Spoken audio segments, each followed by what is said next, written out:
So today we'll be discussing about dynamic programming. This is considered to be one of the major areas, especially in the path of the beginner's algorithm actually.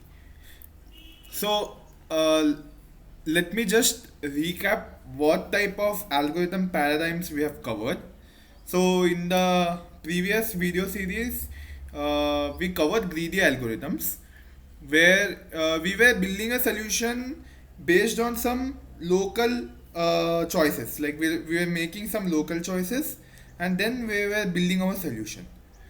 And then in the second video series, we saw the technique of divide and conquer, where we were dividing a bigger problem into a smaller problems, which were very similar to the original problem.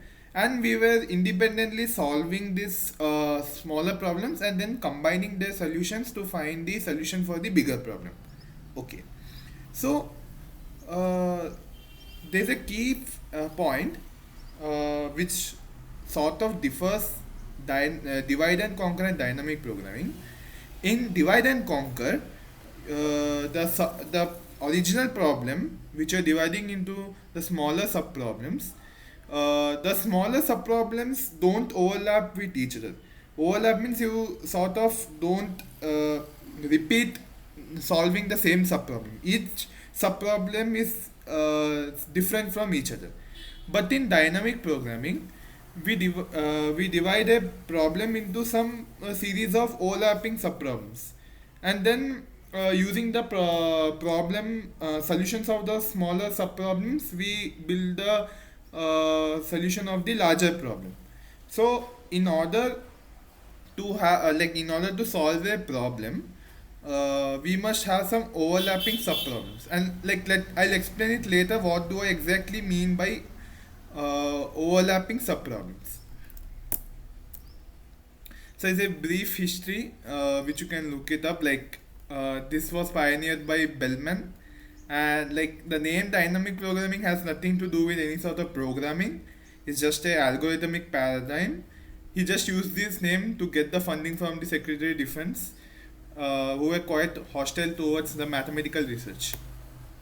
And obviously they are quite it's been used in many places, and it's been listed here, and you can have a look. So the problem which I'll be using today to explain dynamic programming is this weighted interval scheduling. In the previous videos lecture on greedy algorithms, we saw the unweighted version of interval scheduling, where a job starts at Sj and finishes at Fj, and two jobs are compatible if they don't overlap. So A and B are not compatible, whereas A and H are compatible. And in the greedy version, we wanted to find a maximum subset of compatible jobs, mutually compatible jobs. But here, the jobs have been assigned weights. So now we want to find maximum weighted subset of mutually compatible jobs. So you want some collection of jobs such that if you add the weights of each jobs, they have to be maximum, and they have to be mutually compatible with each other.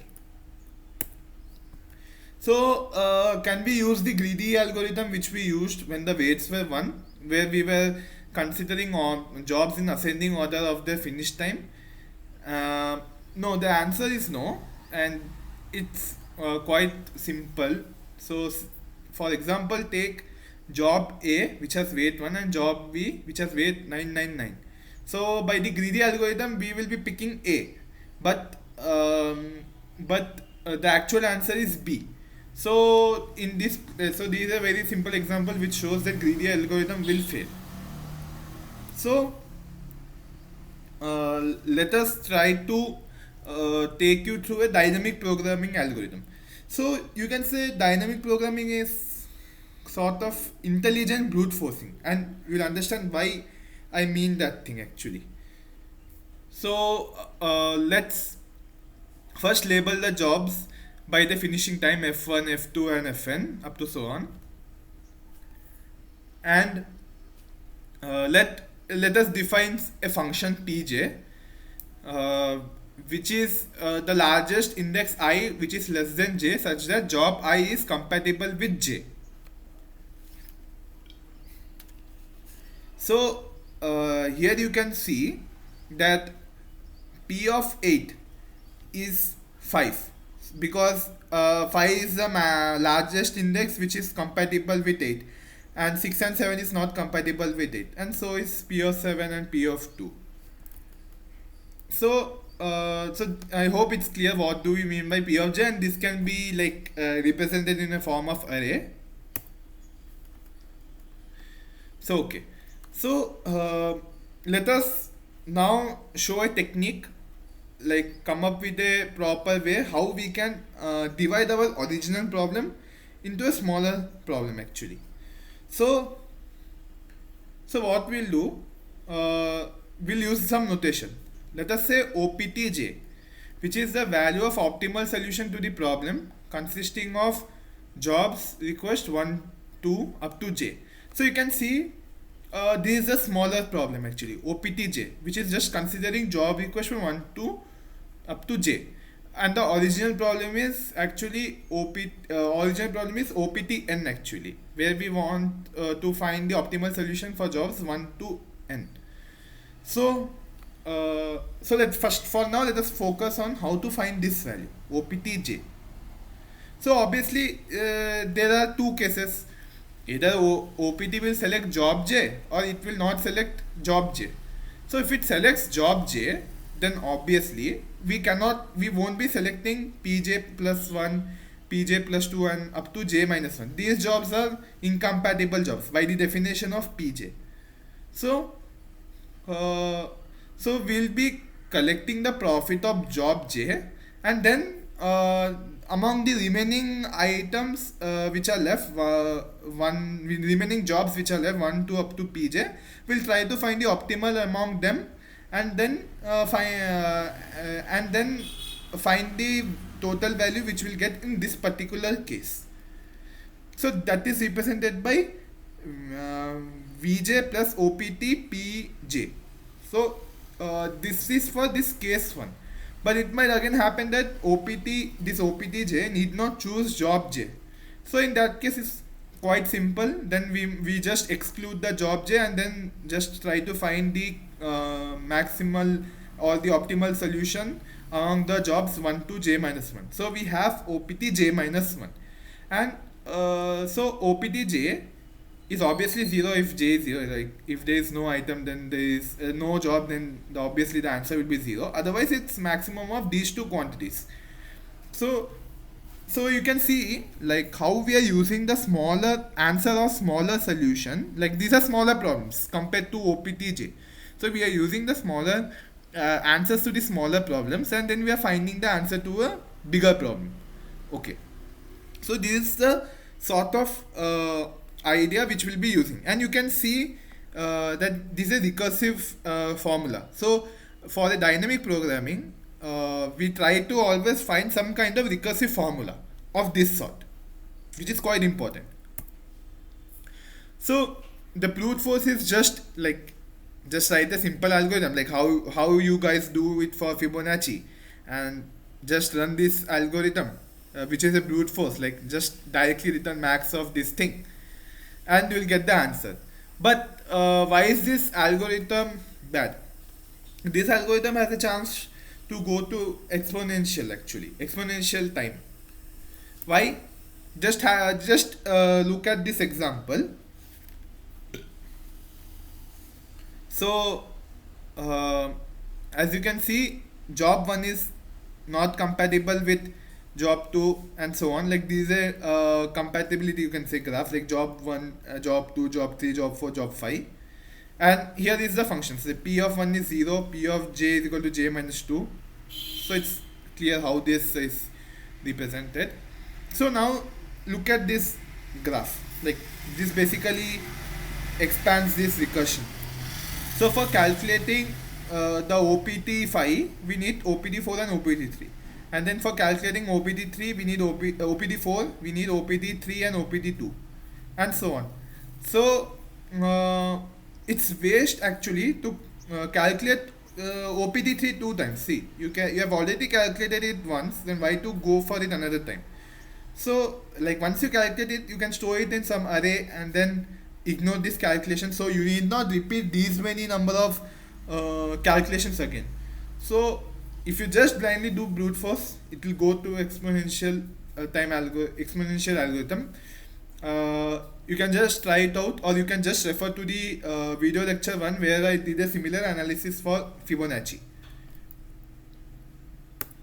So what we can do? Initially, we can maintain an array mj which sort of represents the optimal value, like basically it represents optj, and let it be empty, and let it be global array, and let it be empty initially. And you can see if mj is empty, then we'll go for the calculation, and if mj is not empty, we'll not go for the calculation, we'll just directly return. So what we are doing, we are sort of storing results of each subproblem in some array, and this technique is called memoization. And what we are doing, we are storing, we are coming from sort of top to bottom. Top to bottom means we are coming from n. We are coming from n, and then we are going to 0. Like we are first looking to solve the larger problem, and for that we'll see whether for that then we'll go to calculate the smaller problem. So first we'll try to calculate the larger problem, and for it we need the smaller problem solution, and then we'll combine and we'll get the larger problem solution. So you can see like we are going from top to bottom, like how here we are going. We want to first calculate the value OPT5, but we don't have enough information, so we go to calculate OPT4 and OPT3 and so on. So this is a top to bottom procedure, and we name it memoization. So you can analyze the running time. It's order n log n. Order n log n is to sort, and remaining order n is just the remaining procedure. Just have a look at it. It's quite simple, and it's even very easy to find the exact solution, like which jobs are contributing to our solution. So it's quite easy. So it's simple logic from here. So if this is maximum, then obviously job J will be contributing, and if it is maximum, then job J is not contributing, and that's what it is being done here. Now we can follow another way of dynamic programming, which is going from bottom to up. So what we can do, we can calculate OPT1 and OPT2 first, and then using these two we'll calculate OPT2, and then using these things we can calculate OPT3 and so on, which is being done here. So we are not going recursion, we are just unwinded the recursion, and we are going from bottom to top. So you can see mj is equal to max of vj plus mpj comma mj minus 1, and these have been already calculated because we are going from j is equal to 1 to n.